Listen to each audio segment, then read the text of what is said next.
Waiting for it to set up, and we'll get started in just a moment.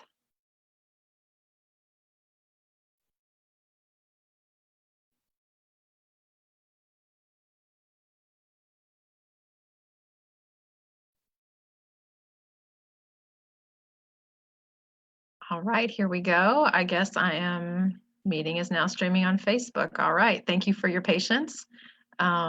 This is new to me. Hope it closes out better than last time. If you watched my last video, I apologize for the 3 minutes of dead space at the end where I was trying to figure out how to close my screen share. So we'll experiment with that again today. Welcome to my studio. I'm so glad that you're here. This is my live coaching call for February 5th for the Redefined Process. I'm so excited.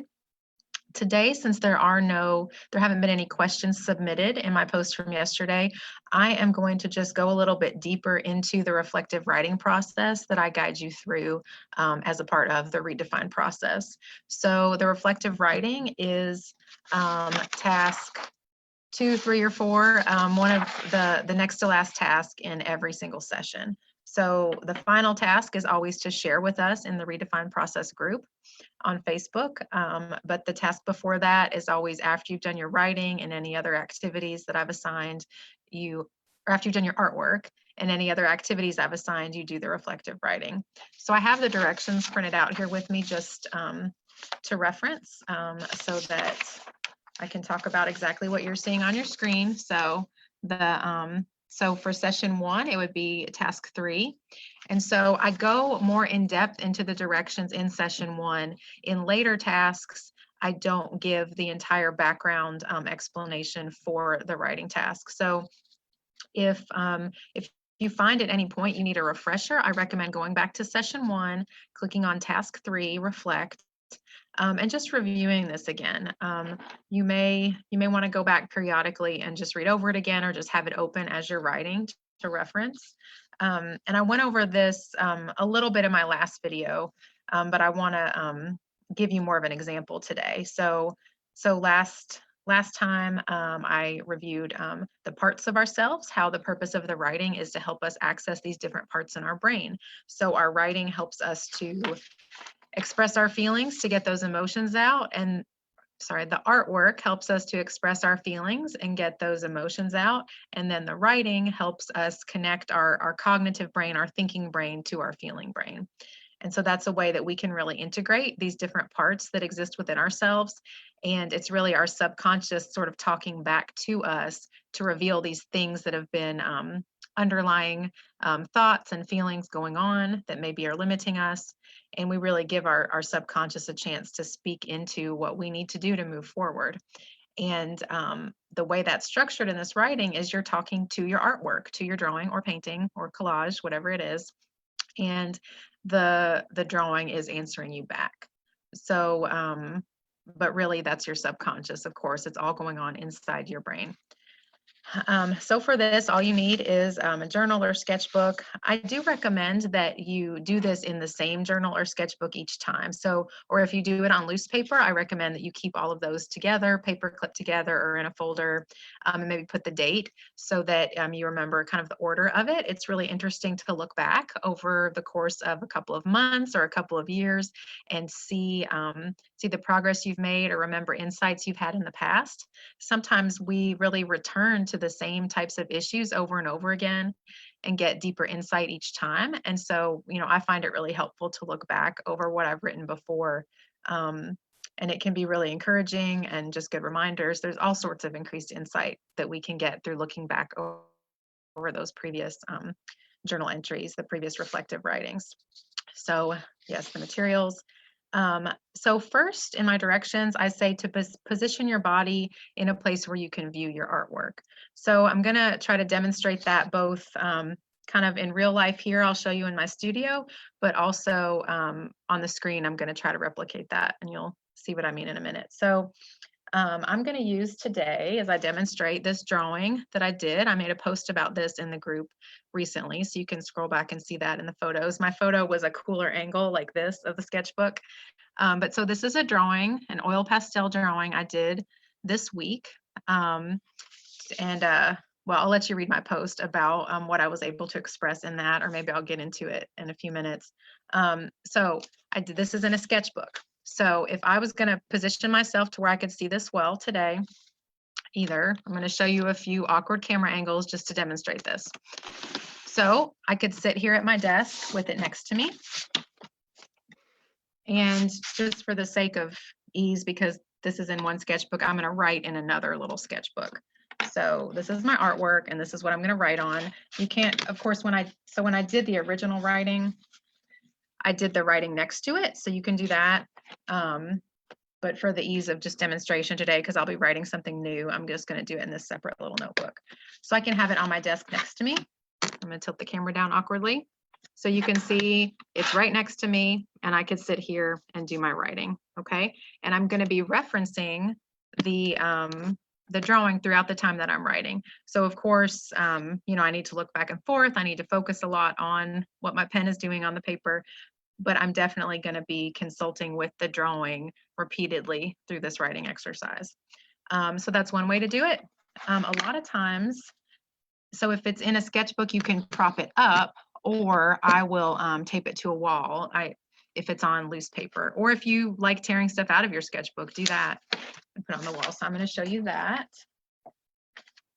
So I could also, this is actually a window here, but I could also prop it up like this, and I'm sitting across from it, looking directly at it as if it's a person sitting across from me, okay? Gotta plug in my computer. I'm doing wild and crazy things. It's coming unplugged. Okay. So you can sit across from it, have it next to you. Also, I've got a stool here that I had it sitting on.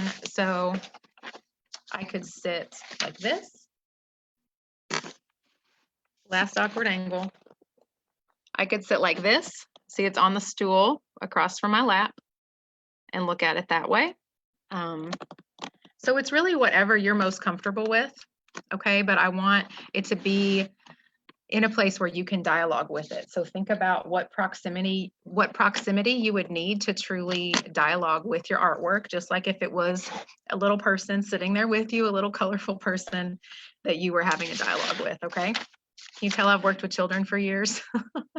Sometimes I talk silly like that. Okay, and this does seem silly, like, you know, I've done this writing process with children kind of, you know, on a watered down level, and with adults as well for years, and I always preface it, even if I'm talking to a young child, with, you know, this might seem silly, like to do scribbling type things and to ask your drawing questions. You know, with kids, I used to say, you know, if this drawing could talk, what would it say? And, you know, what would a title be? Those kind of questions. I think if that's what I included in some of your ideas here in the directions. So, yeah, if it could talk, what would it say? That's a question to ask your drawing. That's a common one that helps us kind of get in this mindset. That's a common question I have people sort of start with, one of their first few questions. Okay, so we've covered position yourself with the artwork. Hopefully those visuals helped. I've seen a lot of people in my in-person sessions and workshops where they'll find their seat. You can see this is my studio. You know, their artwork will be taped up on the wall over here, and they'll go back to their original seat at a table like over here, and they're kind of glancing across the room, across other people, and trying to dialogue with their artwork. And that's not the best way. I always encourage people, you know, how could you get closer to it? You don't have to go back to your like original seat, like it's an assigned seat. Go sit by your artwork. So that's why I wanted to give those visuals just now. Where are we on time? Okay, we're good. So you're going to start out by writing some general observations so you can ease into that questioning. And this is something I do. Even though I'm accustomed to the questioning, it still just helps get my brain going by just asking some general questions first. So I'm going to attempt to screen share again, even though I might not be able to close it out. Let's see, screen share. Okay. Because I'm going to,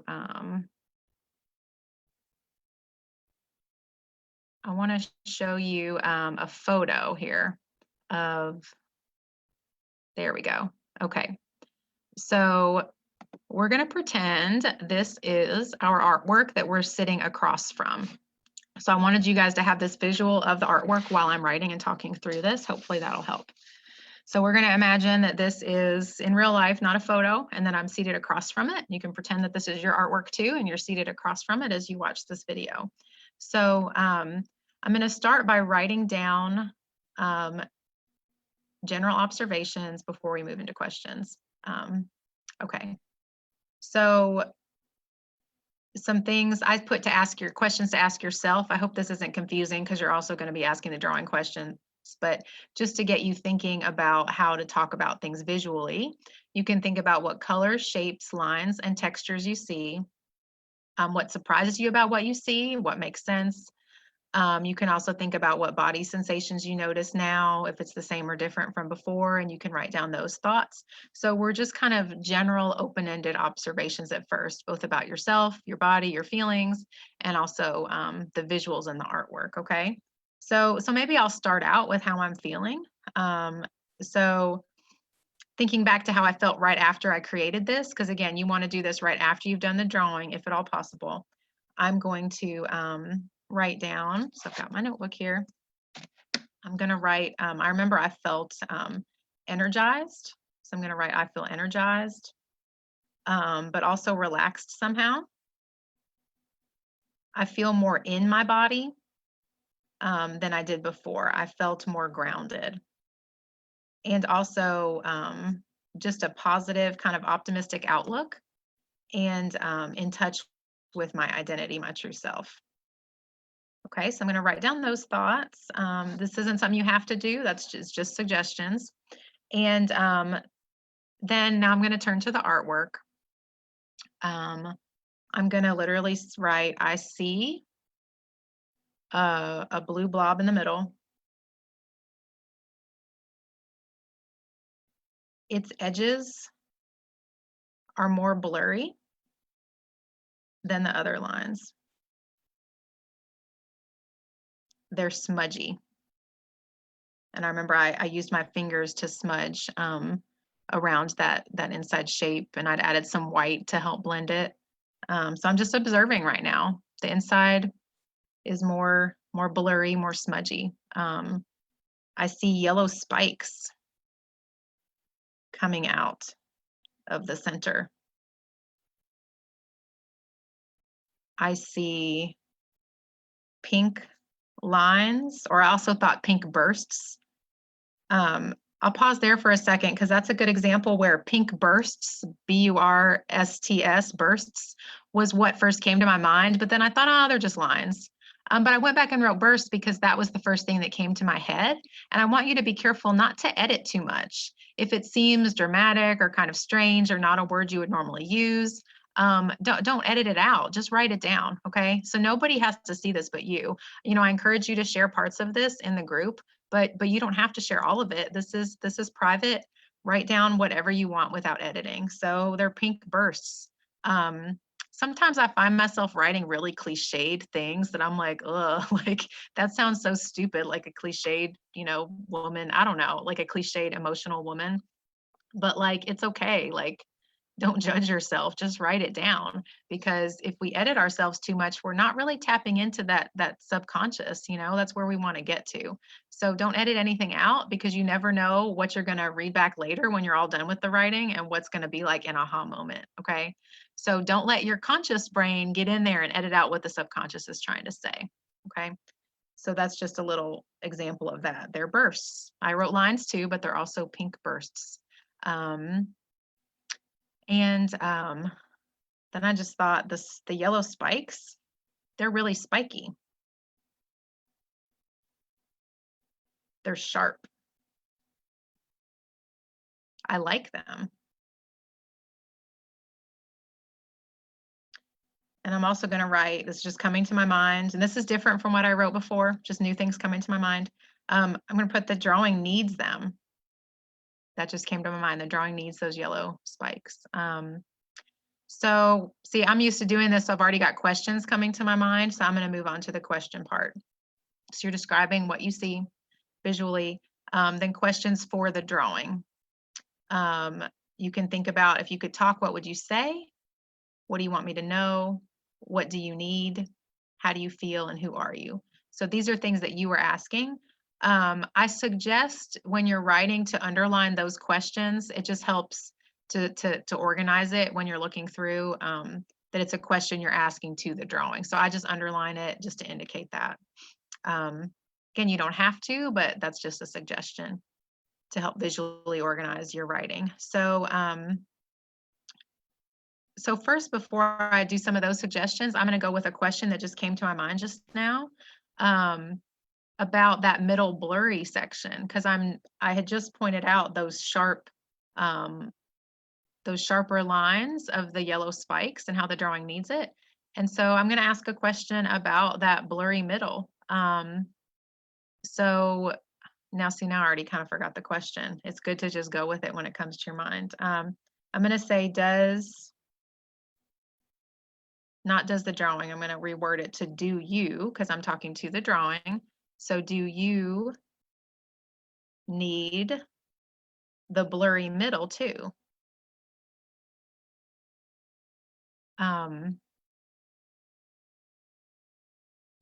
Yes, but in a different way.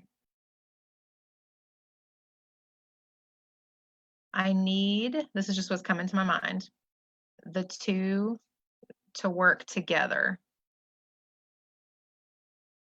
And notice how I keep, this writing is so messy, I probably couldn't even read it back to you because I'm going more quickly than usual.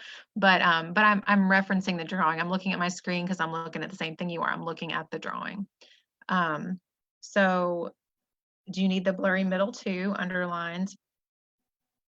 Yes, but in a different way. I need the two work together. They flow into one another.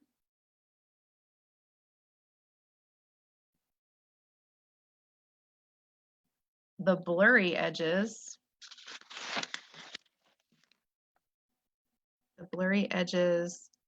become sharp. They become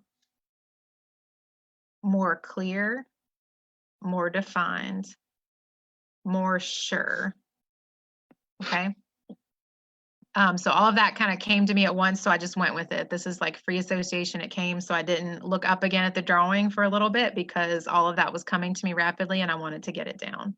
And it was all about the same thought, right? Those sharp edges. So the blurry lines kind of become more sharp. So there's some movement here. So that blurry middle, it moves out and becomes more sharp. So I'm still not clear if the blurry middle is a good thing or a bad thing, but it seems like the sharp clear edges are like the best. And it's like I needed to somehow start with that middle blurry and move into the sharp. So we're going to explore that concept more. Because I said more sure. It's more well defined, more clear, more sure. So maybe I'm just going to say here, what else? Because that kind of was where my thought ended. My brain kind of stopped there. And I could be like, oh, I'm done. I've done this for 5 minutes. I think that's enough writing. Or I can continue for 15 to 20 minutes. So this is what I want to encourage you to do, is to keep going past that point where you feel like you're done writing as time allows. Hopefully you'll have time to sit down and do this. If you don't, no worries, but that's the goal. Okay. I hope that makes sense. So it kind of felt like I was done there, but I'm going to keep going and say, what else do you want me to know about that? And I'm going to add clarification about the blurry middle becoming more sure. I'm going to underline that whole long question. And I'd like double underline the word sure, because that's the part that I want to know more about. What does that mean that the blurry middle is becoming more sure as it turns into those more defined lines? Okay. And now I'm going to look at it because it's going to tell me the answer. Okay. So I'm going to look at the visuals.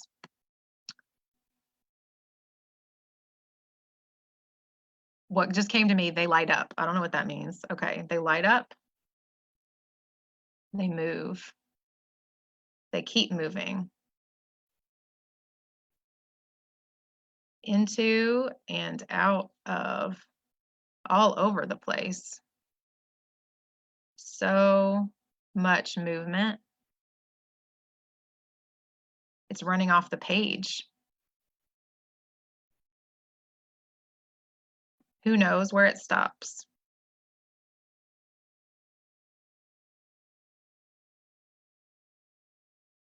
Okay.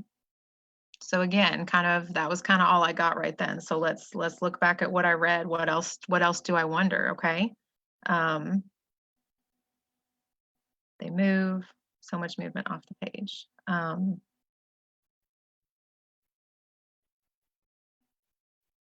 So does that really answer my question? I don't know. So my question was, what else do you want me to know about that, about the blurry middle becoming more sure? So there's a lot of movement is what it's telling me.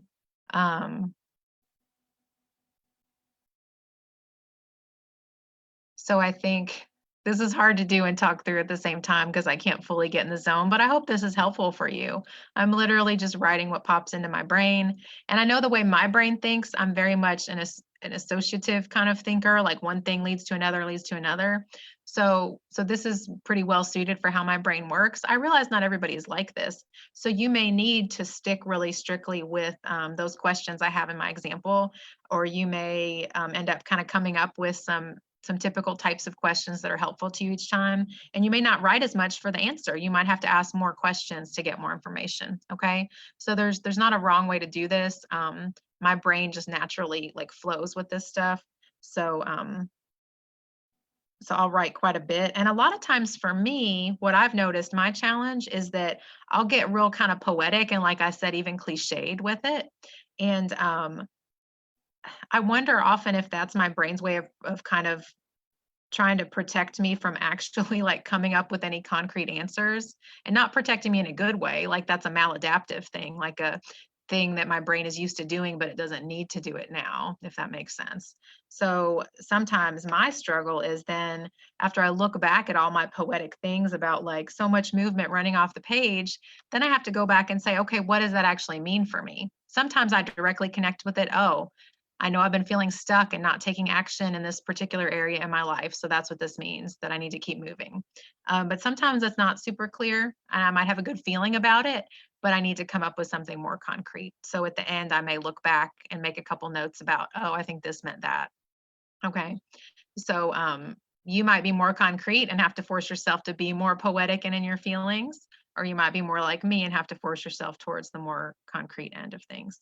Um, so so I'm going to write so I think that the feeling sure, those sharp edges, and I'm going to wrap up here in a minute, that is a good thing. That feels good to me. So I'm curious though, is the blurry middle where I am now and like need to keep moving? So is the blurry middle where I am now? And as I look at the image, I feel like no, I'm not in the very middle. So the drawing or my brain is telling me, no, not in the very middle.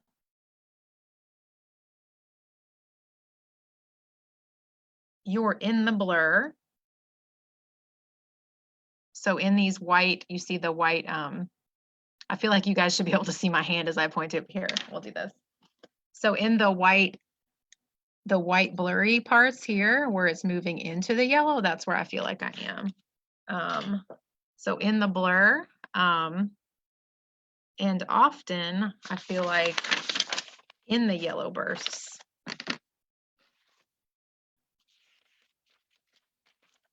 Often in the yellow bursts. And then I'm going to ask, but I don't stay there?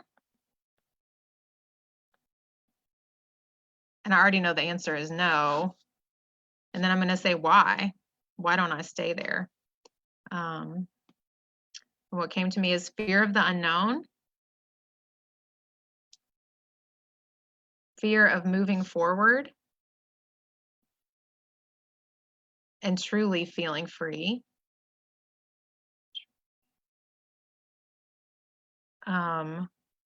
Fear of success. So this actually is, I talked about sometimes it doesn't make sense to me. Right now, it does make sense to me. So something that I've been struggling with is, do I, and this is what came out in this doing this artwork the other day, but it's just coming out again right now as I think about it in the moment in real time with you again, is that sometimes I'm a very person of strong faith. I'm a Christian, and oftentimes I notice that things I feel very passionately about and places I'm moving in my life, like right now with my new business, with this program, the Redefined Process, I feel very passionate about it and I'm moving forward, but it's like I'm afraid to pray about it. And that's a weird thing. Like the things I'm most passionate about, I'm not praying about. And I wonder if sometimes I have a fear of kind of what God's answer might be. Like, am I fearful that he's going to shut it down and say no? Am I fearful of succeeding because that feels unfamiliar and uncomfortable, even though it's what I really want? I really tend to stay kind of in my head. I'm a visionary. I stay in my brain and in my fantasy world a lot. And so maybe, I think it's that taking action, things being more clear is scary. So that blurry middle, um, it's not comfortable, but it's like more familiar. So it's more comfortable in that sense, a little bit. And moving out to where things are more clear and these bursts of color, and the colors in this drawing reminded me of the color theme on my site where you go log into the Redefined Process. Those colors I chose for that because it really exemplifies kind of the feelings that I want to evoke in this. It's bright and has energy and just full of life. And I've never been a fan of like pale pink colors. I used to hate pink, but now I really like hot pink. That's just a really vibrant color that I enjoy looking at. I don't wear it. I tend to wear gray, but like I like to look at hot pink.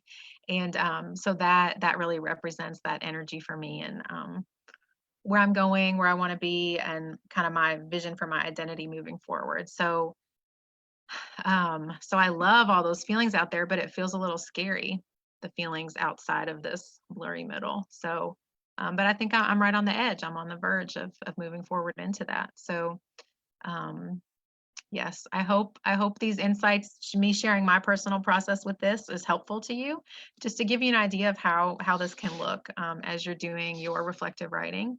Um, uh, yeah, I was just looking at these directions that you guys have to see if there's anything else that I wanted to highlight here. Um, yeah, I think that's it. Thank you so much.